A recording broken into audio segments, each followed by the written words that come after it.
आज खबर पाচ্ছি আমরা দিল্লি ঝাড়খণ্ডের পর এবার বিহার প্রশ্ন ফাঁস নিয়ে দেশ জুড়ে ছড়াচ্ছে জেন জিদের আন্দোলন। এই মুহূর্তের বড় খবর, দিল্লি ঝাড়খণ্ডের পর এবার বিহার প্রশ্ন ফাঁস নিয়ে দেশ জুড়ে ছড়াচ্ছে জেন জিদের আন্দোলন। বিহারে ঠিক কি নিয়ে আন্দোলন মঞ্জিরা? শুভজিৎ, দেখো, এর আগে আমরা যন্তর মন্তরে দেখেছি, তারপর আমরা কিন্তু পাটনা রাঁচিতে দেখেছি এবং এই মুহূর্তে পাটনাতে দেখছি। অর্থাৎ আবারও সেই রেন জি যে সুনামি, সেই সুনামি আমরা বলতেই পারি।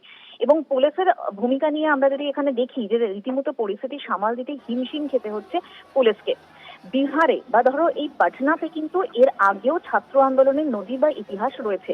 আর এই মুহূর্তে আরো একবার সেই দুর্নীতি ইস্যু, নিয়োগ পরীক্ষায় প্রশ্ন ফাঁস, পরীক্ষা পদ্ধতির সংস্কার, নতুন নিয়োগ বিধির বিরোধিতা, পুলিশি দমনপীড়ন এবং ক্ষোভ, এই বিষয়গুলোকে সামনে রেখে আরো একবার জেনজি তারা রাস্তায় নেমেছে এবং তারা প্রশাসনের বিরুদ্ধে গলা তুলে এইভাবেই সোচ্চার হয়েছেন। এবং সেখানে আমরা দেখছি যে তাদের আটকানোর জন্য এইভাবেই জলকামান ছোড়া হচ্ছে, ব্যারিকেড করা হচ্ছে এবং পুলিশের সঙ্গে ধুন্ধুমার পরিস্থিতি, বচসা বাঁধে। এবং এই মুহূর্তে এই আন্দোলনের রেশ কিন্তু পাটনা থেকে আরো বিভিন্ন জায়গায় ছড়ানোর যে খবর আমরা কিন্তু ইতিমধ্যেই পাচ্ছি। শুভদীপ, ধন্যবাদ। দিল্লি ঝাড়খণ্ডের পর এবার বিহার প্রশ্ন ফাঁস নিয়ে দেশ জুড়ে ছড়াচ্ছে জেন জিদের আন্দোলন। বিহার পাবলিক সার্ভিস কমিশনে প্রশ্ন ফাঁসে পাটনায় তুমুল বিক্ষোভ, পড়ুয়াদের সঙ্গে পুলিশের খণ্ডযুদ্ধ, ধুন্ধুমার পরিস্থিতি সামাল দিতে ব্যারিকেড, জলকামান, জেন জির তুমুল বিক্ষোভ সামলাতে হিমশিম পুলিশ। सामने ये बैरिकेडिंग टूट गया है, पुलिस वाले यहाँ पर खड़े रह गए, इनका इंतजाम जो है ये नाकाफी हो गया और यहाँ अब ये कोशिश हो रही है कि फिर से इनको बचाया जाए, किसी भी तरह से इस बैरिकेडिंग को बचाया जाए। और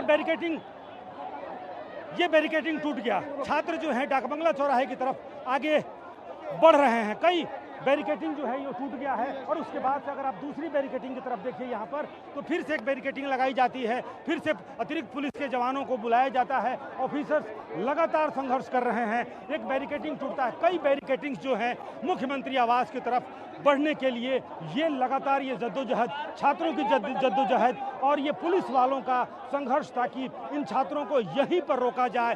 ये जो आर ब्लॉक चौराहा ये जेपी गोलंबर के पास इनको रोक दिया जाए, ये यहाँ से डाकबंगला चौराहा, आर ब्लॉक चौराहे की तरफ यानी कि मुख्यमंत्री आवास की तरफ ये छात्र न बढ़ पाएं। हालांकि जो मैं यहाँ से देख रहा हूँ कि जो छात्र यहाँ से बैरिकेडिंग तोड़ करके आगे बढ़ते हैं, छात्रों का कई जत्था आगे बढ़ चुका है और अभी मैंने कई जो अभ्यर्थी हैं उन लोगों से मैंने बातचीत की। अगर मैं फिर बातचीत करने की कोशिश करूं, क्या क्या मांगे?